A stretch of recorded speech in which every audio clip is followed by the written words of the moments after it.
আপনি আমার প্রশ্নের উত্তর দিন, কাজ হয়েছে কিনা? লোক জানাজানি হয়ে গেলে কিন্তু আমার সর্বনাশ হয়ে যাবে। খাদ্যমন্ত্রী মশাই, আমি জানতে চাইছি আমাদের পরিকল্পনাটা সফল হয়েছে কিনা।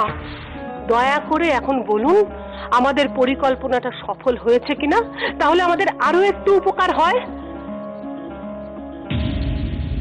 কাজটা হয়ে গেছে। ঠিক।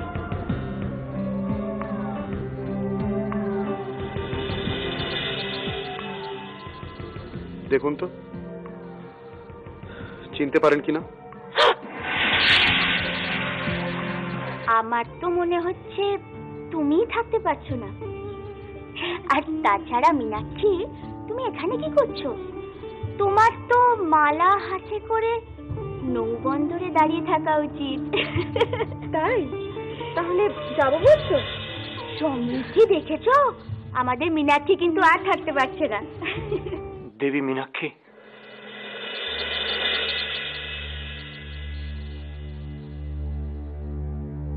উনি এসে গেছেন? জয়মে হঠাৎ আবার কি হলো? কি ব্যাপার? কোনো দুঃসংবাদ আছে নাকি? প্রাক্তন প্রধানমন্ত্রী মশাইয়ের কিছু হয়নি তো? না না, হে দেবী মা, এরকম কিছু যেন না হয়।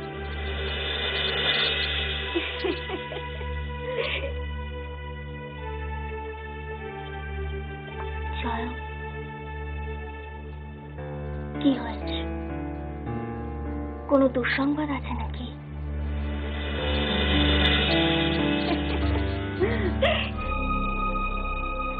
কি হয়েছে প্রধানমন্ত্রী মশাই? প্রাক্তন প্রধানমন্ত্রী মশাই, প্রাক্তন প্রধানমন্ত্রী মশাই আর আমাদের মধ্যে নেই। একটু আগেই ওনার মৃতদেহ সিংহলে এসে পৌঁছেছে। আপাতত একটি বিশেষ কক্ষে শায়িত রয়েছেন উনি।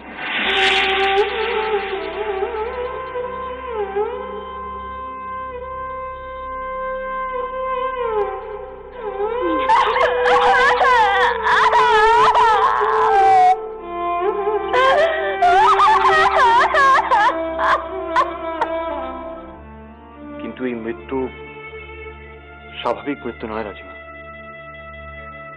তাহলে তাকে নৃশংসভাবে হত্যা করা হয়েছে। কি? পুনম রাজিমা,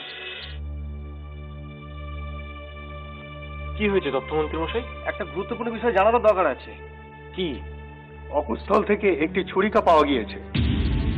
ছুরিকার হাতলে হরিপুঞ্জয় রাজ্যের রাজ চিহ্ন রয়েছে। আমরা আপনাকে জানিয়ে গেলাম, দেখুন ওদের বিরুদ্ধে কি ব্যবস্থা নিতে পারে। আসুন। জয়দ্রুত, এ বিষয়ে আমার কিন্তু যথেষ্ট সন্দেহ আছে। কি নিয়ে? হরিপুঞ্জয় রাজ্য এর সঙ্গে যুক্ত থাকার বিষয় নিয়ে। মৃতদেহের পাশ থেকে হরিপুঞ্জয় রাজ্যের রাজ চিহ্ন অঙ্কিত ছুরিকা পাওয়া গেছে। তারপরেও আপনার মনে সন্দেহ উঠছে? উঠছে, প্রশ্ন উঠছে। আমি আসলে পুরো বিষয়টা যুক্তি দিয়ে ভাবার চেষ্টা করছি। আর জয়দ্রত, আমি তোমাকেও অনুরোধ করব যে পুরো বিষয়টা তুমি আর একবার যুক্তি দিয়ে ভাবো। এই রাজপ্রাসাদেরই কেউ। রাজপ্রাসাদের কেউ? কিন্তু উদ্দেশ্যটা কি? এমন হতে পারে যে সভা পরিচালনা করা থেকে প্রাক্তন প্রধানমন্ত্রী মশাইকে বিরত রাখার জন্য, যাতে তার বা তাদের সভায় কোনো বিশেষ সুবিধে পাওয়া যায়। রাজিমা, রাজিমা, তাহলে আপনি এখন বলুন আমাদের কি করা উচিত। আমি জানি না জয়দ্রত, তোমার তোমার যেটা ভালো মনে হয় তুমি সেটাই করো। আমি এসবের থেকে নিজেকে দূরে রাখতে চাই। কিন্তু কেন?